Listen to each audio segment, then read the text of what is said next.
Merci à Dieu ce matin pour la grâce de Dieu qui nous est donnée d'être rassemblés ici. Rassemblés pour non pas prendre un culte, mais porter un culte d'adoration à Dieu. Porter nos vies, premièrement, à Dieu, parce que, vous savez, la parole de Dieu dit que chacun s'examine soi-même avant de s'approcher de la coupe et du pain. Ça veut dire que c'est vraiment tout notre être entier que nous amenons devant Dieu en s'approchant de cette table. Et je pense que ce matin, plus que jamais, l'examen doit être fait ce matin. L'apôtre Paul dit, ce que je vous ai enseigné, je vous l'ai enseigné de la part de Dieu. Et il continue en disant, en ce qui concerne le culte, il dit que chacun s'examine soi-même par rapport à ce qu'il a enseigné, par rapport à ce qu'il a dit. Et je dis souvent cela, il faudrait que celui qui prêche l'évangile le matin du culte lise le passage aussi du culte, puisque ça veut dire que Paul disait ce que je vais vous dire ce matin, ce que je vais vous dire, et ça vient de Dieu. Donc examinez-vous par rapport à ce que vous allez écouter. Et ce matin, j'aimerais vous dire que je m'examine par rapport à ce que je vais écouter. Non pas par rapport à mon idée de compréhension ou d'appréhension des Écritures, d'approche, non, mais par rapport à ce que Dieu va faire dans notre vie. Ce matin, il ne s'agit pas d'écouter une parole qui va nous faire du bien, mais une parole qui va bouleverser nos vies intérieures. Vous savez, écouter des paroles qui font du bien, aujourd'hui il y a beaucoup de paroles qui font du bien, mais le bien est terrestre et il ne vient pas du ciel. Ce qui vient du ciel bouleverse les vies, transforme les vies. Un programme d'homme peut faire du bien, un message d'homme peut faire du bien, mais ce qui vient de Dieu transforme et donne une vie spirituelle. Merci Seigneur pour la grâce de Dieu ce matin. On va demander à Mario qui prie le Seigneur. Merci au Seigneur ce matin. Église de Dieu, ce matin, je me rends compte, comme vous pouvez vous rendre compte aussi, que l'Église a déposé ses armes et que l'Église aujourd'hui ne lutte plus contre la puissance du diable. On va dire, frère, tu te trompes, nous sommes en train de lutter contre le diable, contre sa puissance.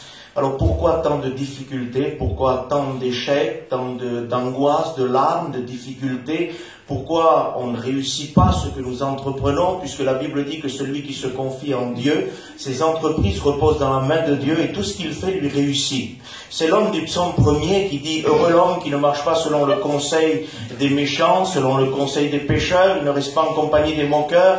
Il est planté comme un arbre qu'il a, si vous voulez, mis ses racines dans le courant de l'onction de Dieu. » Et tout ce qu'il fait lui réussit, parce qu'il est, si vous voulez, excusez-moi de l'expression, il est branché directement au ciel. Il est branché directement au trône de Dieu, de là où sort l'onction. Parce que l'onction procède du Père et du Fils. On voit sortir le fleuve du trône en Apocalypse 22. Il y a un fleuve d'eau de la vie qui coule, et il coule du trône de Dieu et de l'agneau. Ça veut dire que l'onction procède du Père et du Fils. Le Père envoie l'onction, le Père envoie aussi l'onction. Et ils sont d'accord pour ça. Et l'homme du psaume 1er, il va planter son arbre directement là où coule le fleuve de l'onction. Et j'aimerais que les églises dans les derniers temps, et que moi-même, premièrement, comme église, que je puisse planter toute ma vie à travers cette onction de Dieu, qui est la réussite et qui est ce que Dieu nous a demandé de faire. Aujourd'hui, l'église a perdu de l'onction, l'église a perdu cette autorité puissante contre l'ennemi, contre le diable, car à cause de l'onction que nous recevons, la Bible dit, le joug satanique se brise à cause de l'onction. Ce n'est ni à cause de ma fidélité, de ma sanctification, c'est à cause de l'onction. Bien sûr que sans sanctification et sans fidélité, il n'est même pas question d'essayer de vaincre le diable avec une vie dans le péché, une vie désordonnée. Le diable s'amuse avec les pécheurs. Le diable n'a pas peur des pécheurs. Le diable a peur de la sanctification qui ressemble à celle de Jésus. Le diable a peur de l'onction et à cause de l'onction, le joug se brisera. Et que Dieu nous aide. Parce que les jougs aujourd'hui sataniques qui sont en train de s'installer dans les églises se brisent. Et que nous ayons une liberté de travail. Que nous ayons une liberté de travail comme quand nos vies ont été visitées du Saint-Esprit. Écoutez, nous avons besoin de cette vie de Dieu, de cette onction de Dieu, de ce baptême puissant d'esprit et de feu. Écoutez, on fait cet inventaire et c'est dramatique, Moi, ça m'attriste vraiment. J'ai écouté qu'il y a des chrétiens que depuis 15 ans, 20 ans, n'ont pas reçu le baptême du Saint-Esprit. Ils sont assis dans les églises et ils n'ont pas reçu le baptême du Saint-Esprit et ils se sont même fait une raison. Dieu le donnera quand il voudra et ça fait 15 ans que ça dure et ils ne sont pas encore revêtus de la puissance d'en haut et ils ne s'inquiètent de rien et ni le pasteur ne s'inquiète s'inquiète de rien. J'aimerais vous dire quelque chose. Quelqu'un qui n'est pas baptisé depuis 15 ans dans le baptême du Saint-Esprit, il doit tout faire pour être baptisé. C'est la promesse du Père. En Joël, il a dit dans les derniers temps, mon esprit vous visitera, vos enfants, vos filles, vos enfants seront visités de l'onction de Dieu. Vous parlerez de nouvelles langues, ça s'est accompli en acte. Et Jésus a dit, ne bougez pas de Jérusalem avant d'être vêtus de la puissance d'en haut. Et aujourd'hui, on se permet de pouvoir bouger, de travailler sans l'onction de Dieu. Il n'y a aucun résultat possible sans cette onction de Dieu.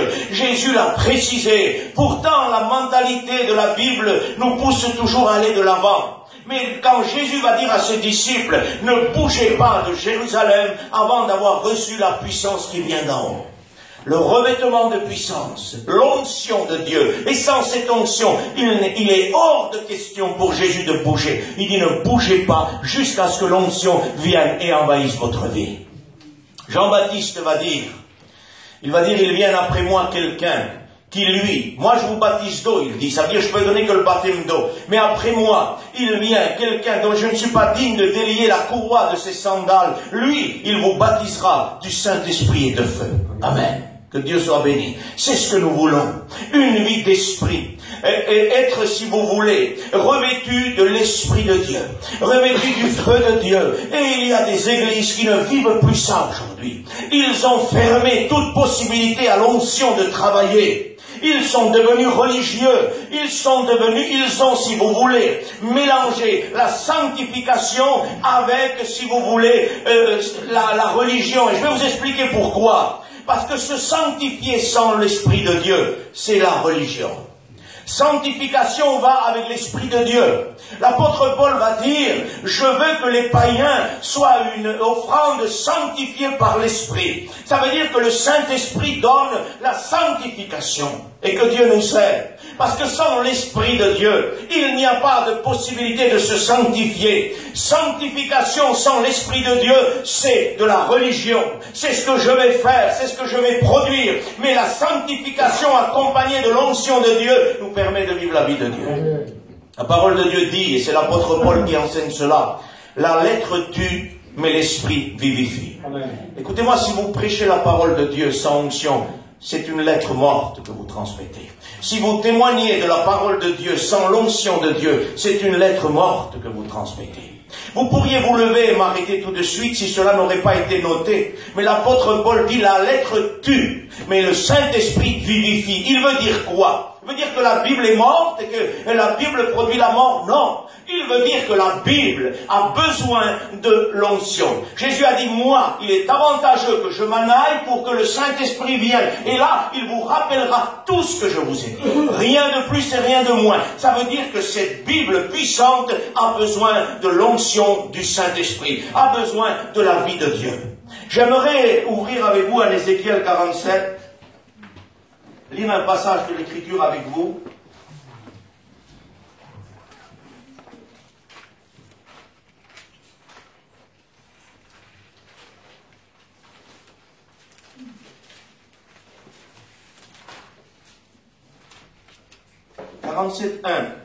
Il me ramena vers la porte de la maison, et voici de l'eau sortait sous le seuil de la maison, à l'orient, car la face de la maison était à l'orient. L'eau descendait sous le côté droit de l'autel, au midi de l'autel, et il me conduisit par le chemin de la porte septentrionale, et il me fait faire le tour jusqu'à l'extérieur de là où coulait l'eau du côté droit. Et que Dieu soit béni. Je lis juste ça, parce qu'ici nous sommes devant, si vous voulez, une sortie de l'onction de Dieu, directement du trône de Dieu et du temple de Dieu. Et Dieu ici révèle une église remplie de l'onction. Cette église où de son cœur, comme dans Jean 7, où Jésus a dit, celui qui croit en moi, des fleuves d'eau de la vie couleront de son sein. Des fleuves d'eau de la vie. Amen. Ça veut dire que nous devons transmettre la vie de Dieu. Et j'ai une image à te donner ce matin de ce que Dieu m'a demandé de te parler. C'est de cet homme Samson. Samson était mis à part avant sa naissance par Dieu. Il a été annoncé par l'ange de l'Éternel qui n'est rien d'autre que Jésus. Et Samson était un homme rempli de l'Esprit de l'Éternel. Il vivait une plénitude d'onction. Et nous allons voir la différence entre vivre sous l'onction et vivre sans l'onction de Dieu. On croirait qu'on peut faire la même chose. Samson s'y laissait tromper. Mais j'aimerais vous dire ce matin que de là où sort dans Ézéchiel l'eau de la vie, c'est le même esprit qu'il y avait sur Samson. Et cette eau doit être constante et permanente dans notre vie. Parce que s'il n'y a pas ça, nous allons droit vers une séduction spirituelle. Et on lit ce passage en Juge, et après ça on laisse Dieu nous parler. Juge 16, je ne peux pas tout lire, je lis ce qui va nous intéresser ce matin. 16-15, Delilah dit à Samson, comment peux-tu dire que tu m'aimes puisque ton cœur n'est pas avec moi? Voilà 3 fois que tu t'es joué de moi et tu ne m'as pas déclaré d'où vient ta grande force. Comme elle était chaque jour à le tourmenter, à l'importuner par ses instances, son âme s'impatienta à la mort. Il ouvrit tout son cœur et lui dit, le rasoir n'a point passé sur ma tête parce que je suis consacré à Dieu dès ma naissance. Si j'étais rasé, ma force m'abandonnerait et je deviendrais faible, je serais comme un tout autre homme. Delilah, voyant qu'il lui avait ouvert tout son cœur, envoya appeler les princes des Philistins. Il dit, montez, cette fois-ci, il m'a ouvert tout son cœur. Les princes des Philistins montèrent vers elle et apportèrent l'argent dans leurs mains. Elle l'endormit sur ses genoux, et ayant appelé un homme, elle rasa les 7 tresses de la tête de Samson, et commença ainsi à le dompter, et il perdit sa force. Elle dit alors, les Philistins sont sur toi, Samson. Il se réveilla de son sommeil et dit, je m'en tirerai comme les autres fois, mais je me dégagerai de là. Il ne savait pas que l'Éternel s'était retiré de lui. Les Philistins le saisirent et lui crevèrent les yeux, et le firent descendre à Gaza. Ils le lièrent avec des chaînes d'airain. Ils tournaient la meule dans la prison. Cependant, ses cheveux recommençaient à croître depuis qu'il avait été rasé. Que Dieu nous bénisse ce matin. Il y a ici un homme de Dieu rempli du Saint-Esprit. Et après ça, nous retrouvons un homme de Dieu séduit, endormi sur les genoux de Delilah, qui sont rien d'autre que les genoux de la séduction spirituelle qui s'abat sur les églises de Dieu dans les temps derniers où nous vivons. Il y a une vie d'onction particulière de prévue. Et Samson vivait cette onction et l'Église doit vivre cette onction particulière. Mais nous sommes ici en train de voir que Samson, à un moment donné, rempli de l'onction de Dieu, je vous donne la différence entre l'onction et sans l'onction. Quand il était rempli de l'onction de Dieu, la Bible nous dit qu'il va rencontrer sur le chemin un lion. Et que Samson fut saisi de l'Éternel, fut rempli du Saint-Esprit, et il déchira le lion en deux. Le lion est un symbole du diable. Ça veut dire que quand on est rempli de l'onction de Dieu, un lion devient même pas un chevreau devant nous. Un lion, c'est rien du tout. Et le diable devant l'église remplie de l'onction n'a aucune autorité. Vous marcherez sur toute la puissance de l'ennemi. Rien ne pourra vous nuire. Ni les serpents, ni les scorpions, ni les breuvages mortels. Rien ne pourra vous nuire. Vous marcherez sur la tête du serpent que j'ai moi-même écrasé, a dit Jésus. Ça veut dire que quand on a l'onction et quand on a Jésus en nous, nous marchons sur la force du diable et nous terrassons le diable et nous déchirons le lion en 2 morceaux. Et rien n'a pu faire ce lion contre Samson. Il nous est dit que plus tard, dans le travail de Samson, il va tuer 1000 Philistins avec une mâchoire d'âne. C'est pas grand-chose une mâchoire d'âne, mais dans la main d'un homme rempli du Saint-Esprit, il faut pas grand-chose. Il faut juste l'action, l'arme de Dieu et la direction de Dieu, et tout est possible. Ces 1000 Philistins nous représentent les démons. J'aimerais vous dire quelque chose ce matin, je n'aimerais pas vous effrayer, Église de Dieu. Mais nous avons un grand combat contre le diable et contre les démons. Nous avons un grand combat contre le monde, contre le péché, la convoitise. Et laissez-moi vous dire que rempli de l'onction de Dieu, 1000 démons peuvent venir en face de vous et nous allons les terrasser avec une mâchoire d'âne. Ça veut dire avec rien du tout, si ce n'est seulement la force de Dieu. Et que Dieu nous aide à avoir toujours cette vie d'onction. Mais l'onction n'est pas automatique, on ne claque pas des doigts et on est dans l'onction où on en sort. L'onction réclame une consécration de vie. Et nous savons ça à cause de la vie de Samson. Parce que le problème de Samson, ça a été qu'il a dévoilé sa force, si vous voulez. Et il a dit à Delilah, cette femme qui représente la séduction. Et puis il a dit, ma force se trouve dans mes tresses. C'est-à-dire dans ma consécration. Parce qu'on ne m'a pas coupé les tresses. C'était un symbole de Naziréa. Naziréat absolu, on n'aurait dû jamais couper les tresses de Samson. Et tout cela, c'était un exemple que nous avons à comprendre aujourd'hui, que nous, l'Église de Dieu, on est dans un naziréat absolu. On se met toujours à part, on se consacre à Dieu. Il n'y a pas de moyen où on va interrompre cela. C'est constamment que nous devons être consacrés à Dieu. C'est pas le dimanche, c'est pas le mardi, c'est pas l'été ou l'hiver. Il y en a que l'été, ils déposent les armes de Dieu. Et que l'hiver, ils les reprennent. Et pendant 3 mois, dans l'été, ils ont oublié qu'ils sont chrétiens. La consécration, nous devons le vivre au quotidien. Le naziréat absolu. Il y avait 2 sortes de naziréat dans la Bible. Le naziréat temporaire et le naziréat absolu. Temporaire, c'était que pendant quelqu'un prenait le choix pendant 3, 6 mois ou 1 an, selon sa disposition, et il se mettait dans la consécration, un naziréat absolu. Il ne goûtait à rien de ce qu'il y avait dans le monde, ni boisson, ni liqueur, rien de tout ça. Enfin, c'est l'image de se retirer du monde, si vous voulez. Et quand son temps de consécration était fini dans le naziréat temporaire, il ressortait de ça. Mais dans le cas de l'Église, nous sommes dans un naziréat absolu. Le Seigneur a dit, et quand on lui a demandé pourquoi que tes disciples ne jeûnent-ils pas, il a dit comment peuvent-ils jeûner tant que je suis là? Quand je partirai, ils jeûneront. Et il parlait non pas d'un jeûne de 2 jours, de 3 jours ou d'1 jour, il parlait d'un jeûne absolu. Ça veut dire de s'abstenir des choses mondaines, des choses du monde. Tant qu'il était là, il était avec eux, mais quand il part, il leur envoie l'onction, la possibilité, dans la grâce de Dieu, de se consacrer à Dieu. Que Dieu nous y aide. Samson est sorti de son naziréat par la séduction. Et j'ai peur que les églises aujourd'hui ne soient séduites et ne sortent de leur naziréat de consécration par la séduction. Ça veut dire que j'aurais préféré, vous allez me dire frère quand même, j'aurais préféré que les églises quittent le naziréat avec leurs décisions personnelles. Vous allez me dire pourquoi frère? Parce que quand on quitte le naziréat ou la consécration avec une idée personnelle, on est au courant qu'on l'a déposée. Mais quand dans une séduction type Samson, on n'est même plus au courant que nous ne sommes plus consacrés. Et là, on se croit toujours consacré. Et là, on se croit toujours sous l'onction. Parce que Samson ne savait pas que l'Éternel se retira de lui. Et la séduction, c'est ça. C'est que vous ne savez pas dans le problème et la situation que vous êtes. Et vous croyez toujours que Dieu est d'accord avec vous. Il y a des gens séduits, Mario. Ils croient que Dieu est toujours d'accord avec eux, alors que Dieu n'est plus d'accord avec eux il y a longtemps. Et il remplace cette... parce que, écoutez, quand on sent la présence de Dieu et l'onction, il y a des gens qui croient que parce qu'ils ont ressenti l'onction, ils sont sous l'approbation de Dieu. J'aimerais vous dire, ce n'est pas parce qu'on ressent l'onction que l'approbation y est. C'est que nous sommes sous la promesse de Joël. Dans les derniers temps, sur toute chair de l'Église, je ferai ressentir ma présence. Mais pour voir si nous sommes dans sa volonté ou pas, la Bible demeure. Vous comprenez? Ça veut dire que, écoutez, aujourd'hui, si je suis en train de mentir, je vais vous dire ça pour que vous compreniez, que je suis en train de mentir ouvertement, frère, et que je suis dans la réunion, Mario chante un cantique, voilà que je sens l'Esprit de Dieu. Faut pas me tromper, hein.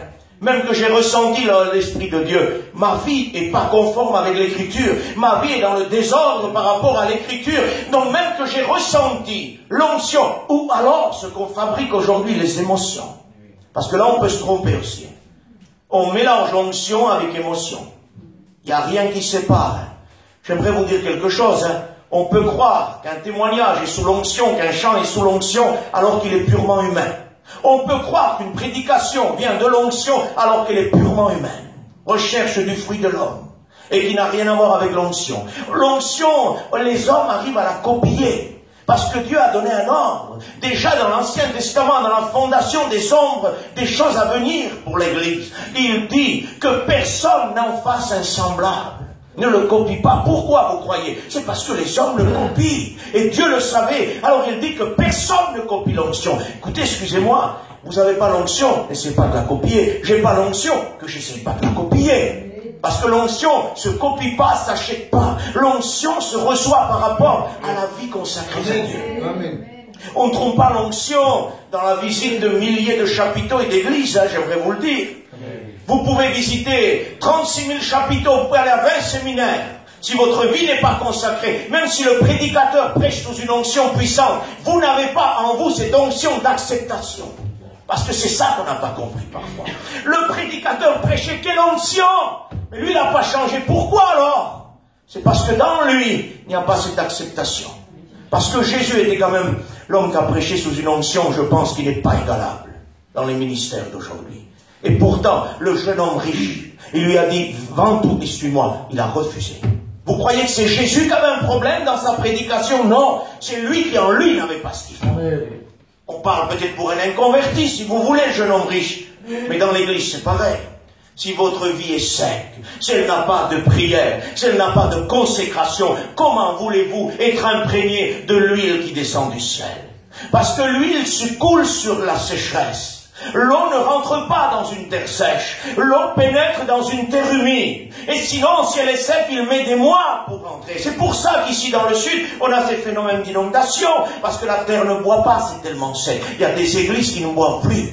Des églises où l'eau de l'onction et de la parole de Dieu ne rentre plus dans leur cœur. Ils applaudissent, ils disent c'est merveilleux, c'est formidable. Leur vie ne change pas. Voudrait mieux dire, t'as vu le serviteur, il s'est trompé dans les paroles, dans le verset. Mais ma vie est bouleversée. Je vous le promets, il vaudrait mieux dire ça. Vaudrait mieux dire ça. Parce que ce qui compte, c'est pas d'avoir écouté un beau message. Ce qui compte, c'est que le message du ciel nous a percutés. Et rien de plus. Aujourd'hui, des beaux messages, tant que vous en voulez. Tant que vous en voulez.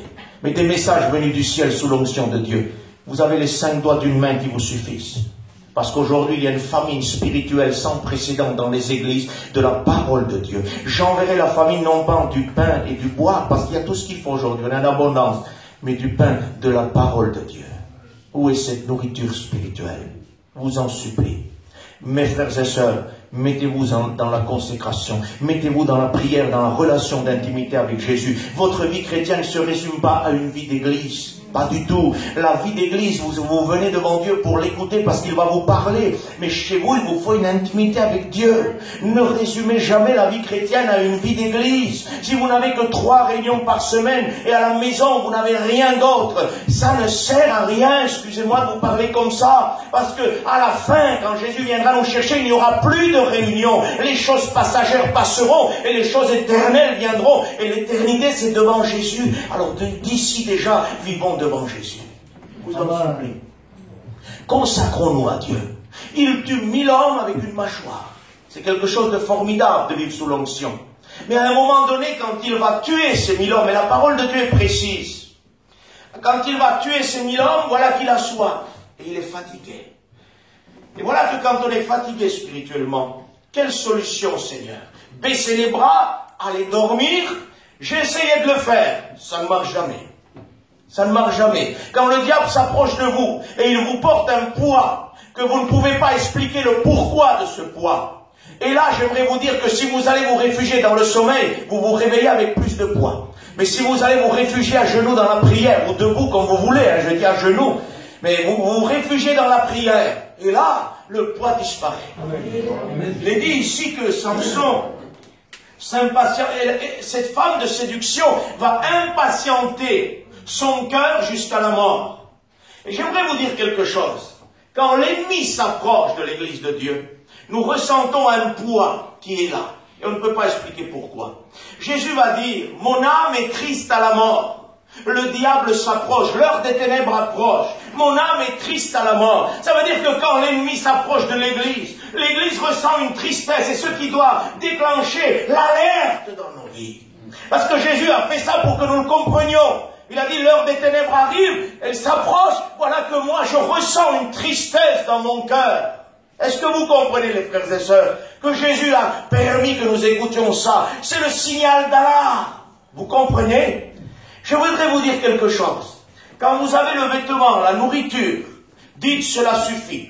Quand vous avez ce qu'il faut chez vous, que vous êtes en pleine santé, que vous n'avez pas de raison d'être attristé, comment expliquez-vous le fait que vous restez assis chez vous et qu'à un moment donné, il n'y a rien, tout va bien, il y a une tristesse qui tombe sur vous, elle vous accable, vous n'avez plus la force même de vous lever de la chaise. Comment expliquez-vous ça?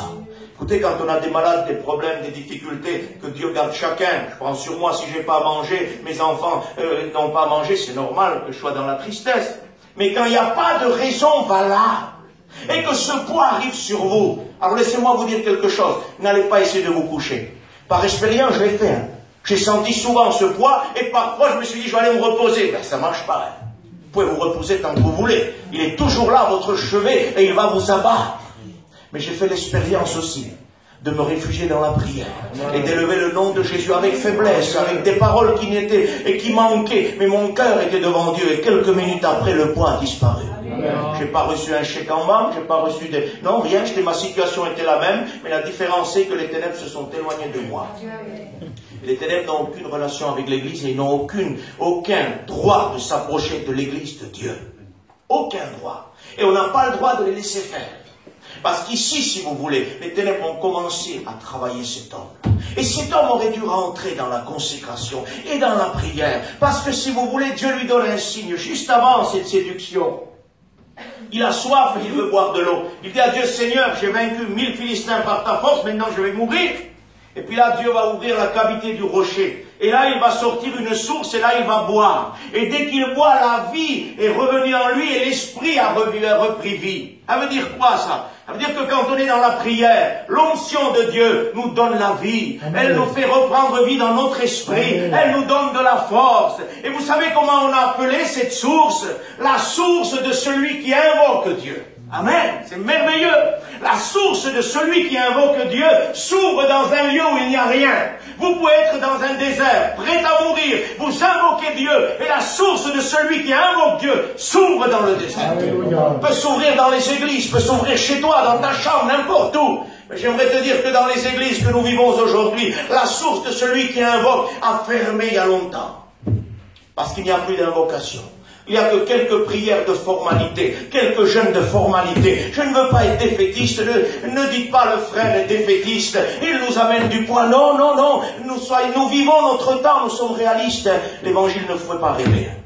L'évangile ne nous fait pas croire à l'illusion, l'évangile nous rend réalistes et les choses sont devant nos yeux. Où sont les réunions de prière où quand on rentrait, les chrétiens étaient déjà en train de prier. Il faut s'accrocher sur eux. Gaston prie, Jean-Luc prie, il faut dire les noms. C'est bien frère, tu le fais, je le fais. Je ne dis pas, il faut le faire. Mais attendez, vous croyez qu'on avait besoin de ça? Il n'y a pas longtemps, il y a 15 ans quand je me suis converti à l'évangile. On n'avait pas besoin de ça. On n'attendait pas que le pasteur nous dise de prier.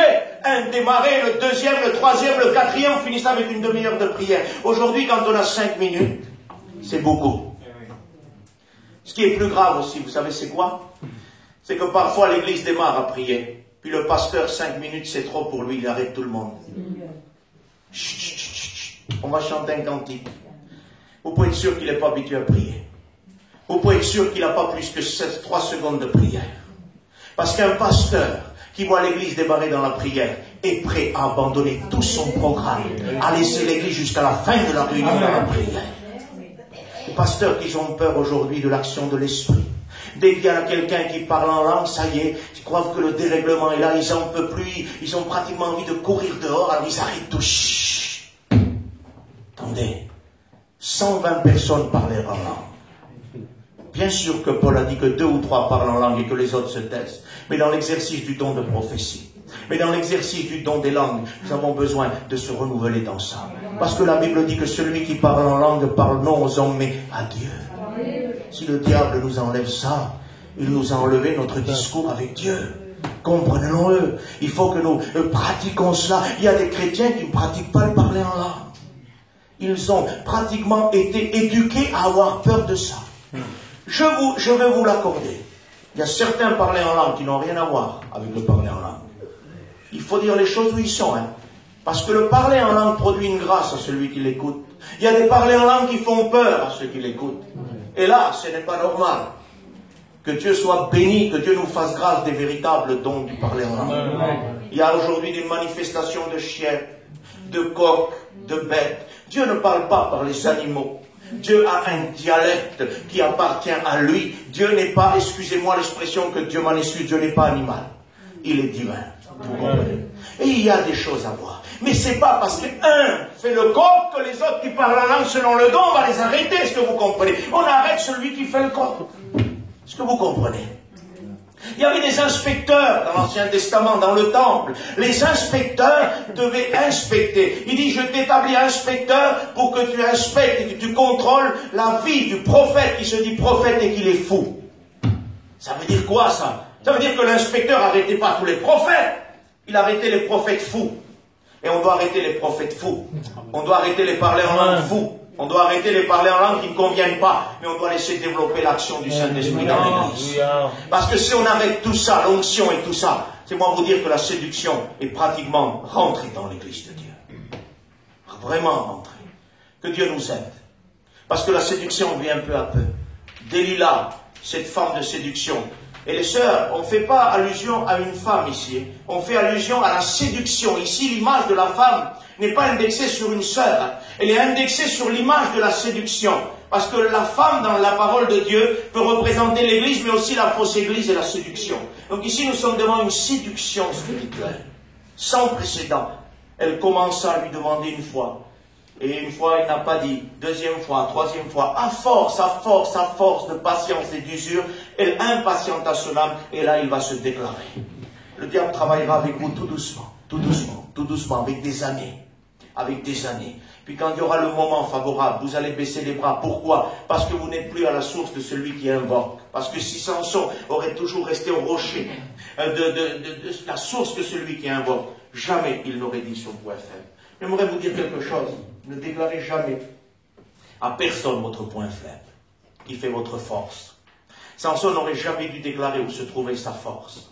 Il y a des gens qui vous disent, qu'est-ce qui fait ta force? Combien tu pries, combien tu jeûnes, combien tu fais? Ça ne te regarde pas. Ta vie devant Dieu t'appartient, ma vie m'appartient. Est-ce que vous comprenez? Parce que là, ce n'est pas le diable qui est venu directement voir Samson, c'est Delilah. Donc c'est, si vous voulez, par l'intermédiaire de quelqu'un que le diable est venu pour qu'on lui déclare ce qu'il avait. Il dit, c'est ma consécration, c'est mes tresses. Si on me les coupait, je serais semblable à tous les hommes. C'est ce qui est arrivé.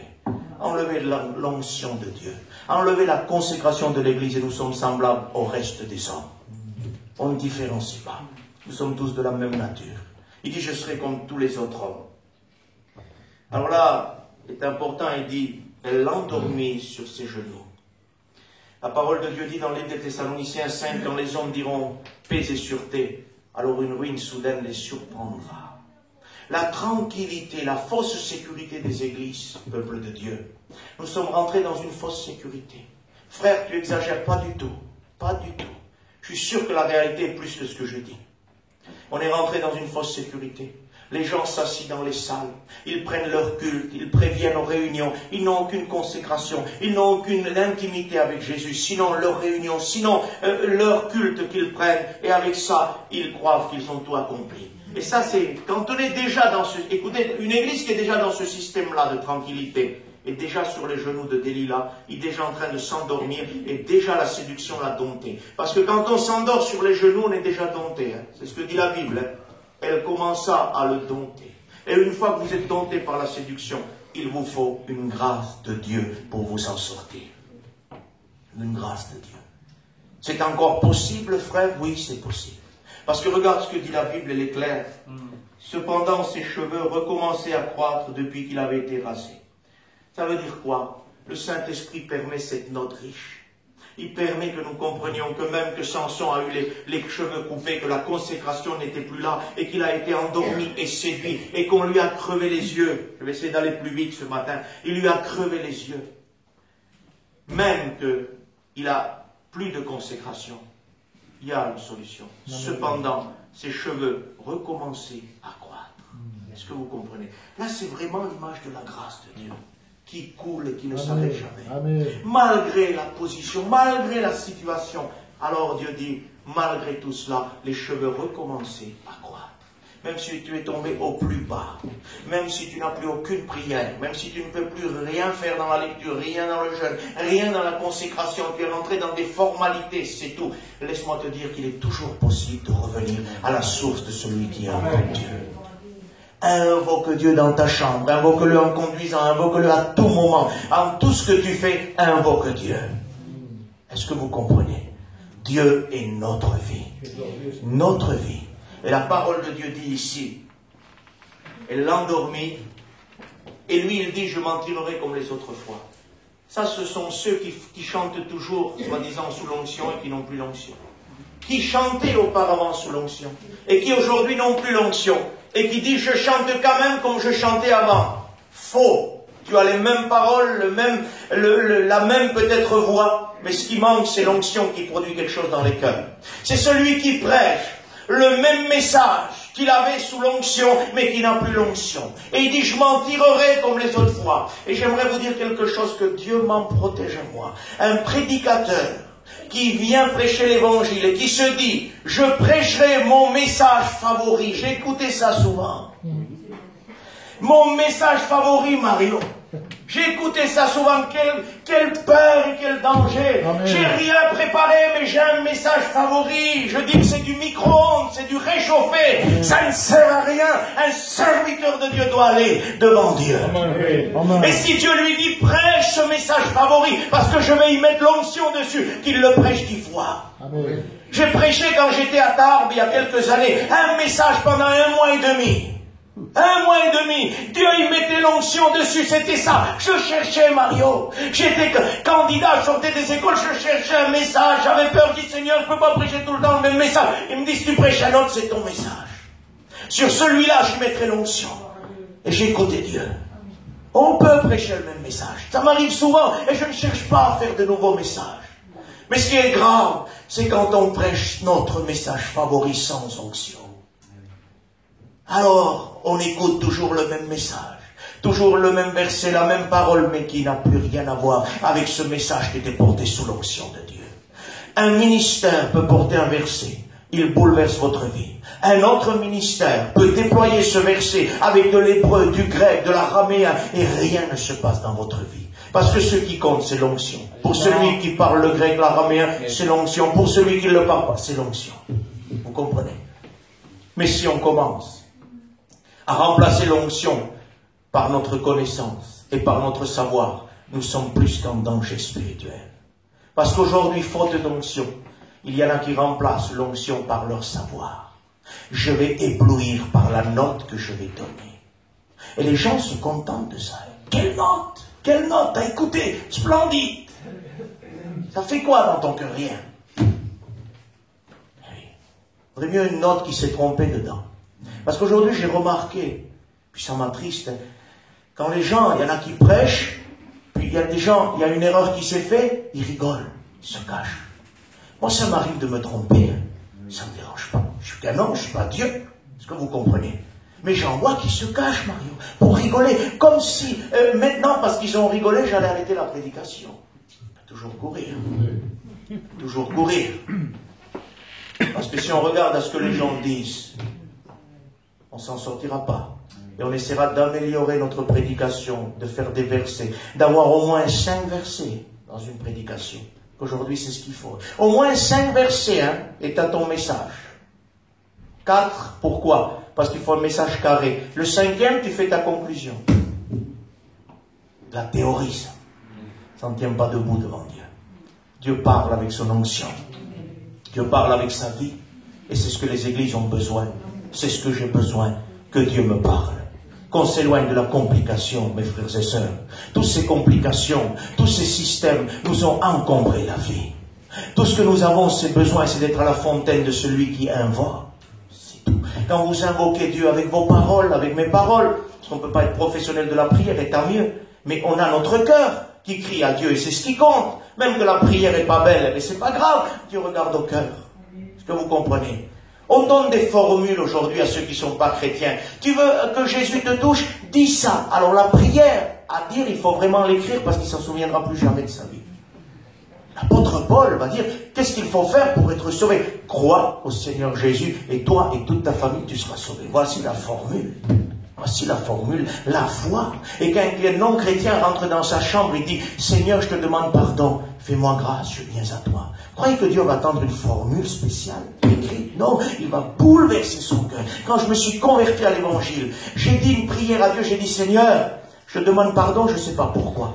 Pourtant, quand même, je savais que je suis un pécheur. Dieu m'avait touché, je ne sais pas pourquoi. Mais le prédicateur dit que ton sang purifie de tout péché. Seigneur, change-moi. Dieu m'a changé, bouleversé, complètement. C'est ce que nous avons besoin. Pas de formule, pas d'enseignement, s'il vous plaît. Aujourd'hui, pour ceux qui ne sont pas chrétiens, des réunions d'évangélisation, c'est des enseignements. La croix n'y est plus, c'est vous écouter les écoles bibliques de Gien. dans les réunions d'évangélisation. Mais ça suffit, il ne faut pas essayer d'oublier, d'éblouir. Hein. Il faut la parole de Dieu. Amen. Si on l'a pas, on laisse la place à quelqu'un d'autre. Mais que nos réunions d'évangélisation ressemblent aux réunions de Paul. Je ne veux rien savoir d'autre parmi vous que le Christ crucifié. Et lui, il était, parce que j'aimerais vous le dire, il se dit, lui, moi, je suis établi docteur des païens. Amen. Docteur des païens. Ça veut dire qu'il a enseigné les païens à venir à Dieu. Et quelle manière, quel enseignement profond. La croix, c'est tout. Il pourrait faire un message. L'apôtre Paul, il aurait pu faire quelque chose d'extraordinaire. Il dit non. Si moi, quand je prêche la croix, je fais un message de sagesse, la croix est rendue vaine. Le docteur des païens enseigne la croix. Et c'est ça qu'on a besoin. Que la croix revienne. On veut des convertis, on veut des personnes de nos familles qui viennent à Dieu, que la croix soit dans notre bouche, dans notre cœur, dans notre esprit, que la croix soit notre raison de vivre, et Dieu touchera les âmes. On va dire ça, puis on va essayer de prier le Seigneur. Mario, 5 minutes et je vais prier. Amen, amen. Il est dit, les Philistins le saisirent et lui crevèrent les yeux. Ils le firent descendre à Gaza et le lièrent avec des chaînes d'airain et ils tournaient la meule dans la prison. Alors, je pense quand même que vous avez connu l'histoire avec moi. Les Philistins, c'est ceux que Samson va tuer 1000 d'un seul coup, hein, avec une mâchoire. Ici, là, il nous est dit que c'est eux maintenant qui ont raison de Samson. Ça veut dire quoi? Ça veut dire que si vous n'avez pas une vie consacrée à Dieu, si vous n'êtes pas la source de celui qui invoque, c'est moi vous dire que le diable aura raison de votre personnalité, qu'il sera plus fort que vous. Mais quand vous allez courber le genou et être rempli de Jésus et de Dieu, alors là, la chair n'aura plus aucune emprise sur vous. Vous allez crucifier la chair, le Christ va grandir en vous, et là, vous allez avoir raison du diable. Parce qu'ici, les Philistins le lièrent. Une église liée, ça n'existe pas, frère. On n'a pas des liens, nous sommes chrétiens.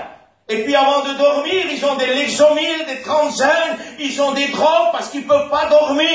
Et ça, c'est des chrétiens. Le chrétien n'a pas de lien. Le chrétien est libre. Vous comprenez?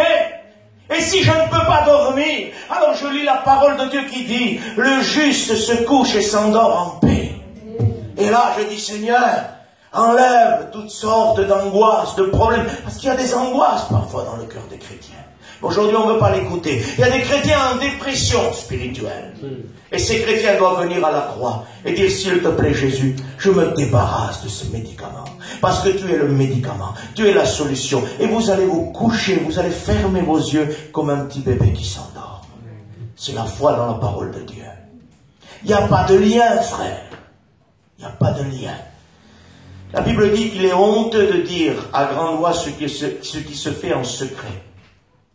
Si Dieu nous donnerait ses yeux pour quelques secondes et que nous visionnons la vie des chrétiens, c'est catastrophique. Il y en a qui vivent sous des liens constants et permanents et ils ne peuvent plus s'en défaire parce que la séduction les a fait abandonner la prière et la consécration à Dieu. Et me dire, on ne peut pas prier des heures. On ne vous demande pas de prier des heures.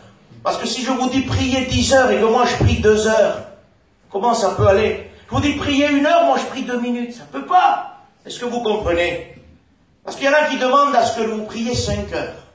J'ai écouté des gens qui prennent des exemples dans des livres d'hommes de Dieu remarquables, qui priaient 5 heures le matin. Et ils disent que si tu pries pas 5 heures le matin, Mario, on a un problème. Alors moi, Mario, j'ai un problème. Parce que, excusez-moi, hein, je ne peux pas prier 5 heures le matin. J'essaye, Seigneur. J'essaye. Je voudrais. Pas 5, mais 10. Mais c'est difficile. La réalité nous fait avoir les pieds sur la terre. Et le cerveau dans le ciel. Le cœur dans le ciel. Et nous savons que si on a un problème, Seigneur, parce qu'on ne prie pas 5 heures le matin, il y en a beaucoup qui ont un problème. Chacun pour sa maturité. Si un peut prier 5 heures, que toi tu pries 20 minutes, ou alors 10 minutes, même 5 minutes, j'aimerais te le dire. Mais que ces 5 minutes, c'est vraiment ton cœur devant la présence de Dieu. Mais demain, ces 5 deviendront 10. Et demain, ces 10 deviendront 15. Et puis ainsi de suite, on arrivera à être devant Dieu. Parce que ce qui compte, en vérité. Maintenant, ne dites pas ce que j'ai pas dit. Hein. Ne dites pas le frère Fay a dit, il faut pas prier beaucoup. Hein. Pas du tout. Mais ce qui compte, en vérité, c'est que notre cœur se répande devant Dieu. Parce que dans le ciel, vous croyez que quand tu te mets en prière, Jésus regarde et dit, tiens, il y a ma fille qui a commencé à prier à 11 heures. Tiens, je vais voir combien elle va tenir. Il n'y a pas de montre dans le ciel. Il y a juste le divin, le ciel. Et là, Dieu se réjouit qu'on a courbé le genou devant lui. Que ça soit 5, 10, 15, 20, 1 heure, 2 heures. Que Dieu fasse, je ne sais pas moi ce qu'il veut faire. Mais l'important, c'est qu'on soit devant Dieu. Priez beaucoup, d'accord. Mais si c'est pour prier, pour dire d'avoir prié, ça ne sert à rien. Parce que c'est le motif du cœur qui compte. Dieu regarde le motif. Hein. Il y en a qui font une course. C'est un peu une compétition. Et là, la compétition est dangereuse. Ils lisent dans les livres que tel homme de Dieu prit 5 heures. Ils se sont fixés cet objectif-là. Et on voit ça souvent dans la jeunesse. Faites très attention, les jeunes chrétiens, les jeunes serviteurs qui se lèvent parfois. Ils lisent ces livres-là et ils ont donné ce plan-là. Ils se disent, on est un petit groupe là, on va y arriver. Puis lui va prier 5 heures. Ça y est, je suis arrivé. Moi, je n'arrive pas. Ah ben moi, je suis arrivé. Ah si tu vois, j'ai senti Jésus. Il n'y avait personne avec lui. Il a senti son émotion, son but qu'il s'est fixé. À cause de lui, l'autre qui est faible et qui priait une demi-heure, il abandonne sa prière. Et il dit, Seigneur, c'est pas la peine, j'y arriverai pas. Il abandonne tout. Vous croyez que c'est ça le spirituel? Pas du tout. Pas du tout. Ne nous fixons pas des heures. Disons, allons devant Dieu. Et si Dieu veut faire durer 5 heures, 6 heures, il le fera. Il le fera. J'aimerais te donner une expérience avec ça. On va prier après ça. Une expérience de nos jours. Un couple chrétien. Le mari a été réveillé par Dieu à 1h30 du matin. Et Dieu lui disait, réveille ta femme pour prier ensemble et demandez-moi ce que vous voulez car je vais vous le donner. C'était un peu la prière de Salomon. Demande ce que tu veux et tu recevras. Alors il s'est empressé, dit le témoignage, de réveiller sa femme. Et en réveillant sa femme, ils ont prié le Seigneur. Et quand ils ont fini de prier, il était 5h30 du matin. Et puis là, il dit, c'est pas possible. Il n'était pas 1h30, les 5h30, on a passé pratiquement la moitié de la nuit debout. Si, l'heure n'était pas faussée. C'était bien ça. Plus de 4 heures de prière. Parce que Jésus était là. Approchez-vous de Dieu et Dieu s'approchera de vous. Et quand il est là, 4 heures, 5